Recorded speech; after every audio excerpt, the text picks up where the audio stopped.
தங்கம் விலை தொடர்ந்து வரலாற்று உச்சங்களை எட்டிக் கொண்டிருக்கும் நிலையில் இப்போது வாங்கலாமா அல்லது விலை குறையும் வரை காத்திருக்கலாமா அப்படின்ற கேள்வி முதலீட்டாளர்களிடையே எழுந்திருக்கு.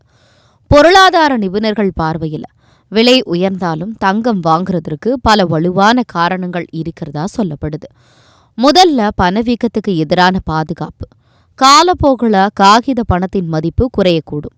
ஆனா தங்கம் நீண்ட காலத்துல தன்னுடைய மதிப்பை தக்க வைத்துக் கொள்ளும் சொத்தாக கருதப்படுது.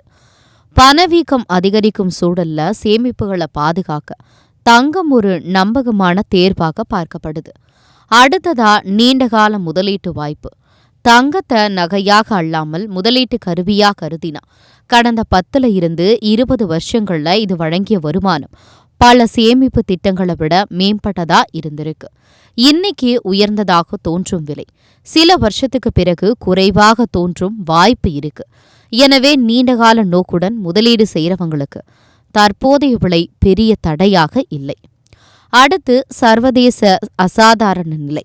உலகளாவிய போர் பதற்றம், டாலர் மதிப்பு மாற்றம், பங்கு சந்தை ஏற்றத்தாழ்வுகள் போன்ற காரணங்களால முதலீட்டாளர்கள் பாதுகாப்பான முதலீடாக தங்கத்தை தேர்வு செய்கிறாங்க. இதனால தேவை அதிகரித்து விலை சரிவதற்கான வாய்ப்பு குறைகிறது. அடுத்ததா சராசரி செலவு முறை. ஒரே நேரத்தில் பெரிய அளவில் வாங்குவதற்கு பதிலாக மாதந்தோறும் சிறு அளவில், அதாவது 1 அல்லது 2 கிராம் வாங்குறது நீண்ட காலத்தில் லாபகரமாக இருக்கலாம். அடுத்து முதலீட்டு விருப்பங்கள். செய்கூலி மற்றும் பாதுகாப்பு சிக்கல்கள் இல்லாம முதலீடு செய்ய டிஜிட்டல் தங்கம், கோல்டு ETF அல்லது அரசு தங்க பத்திரங்கள் பயன்படுத்தலாம். பழைய நகைகளை உயர்ந்த விலையில மாற்றியும் முதலீடு செய்யலாம்.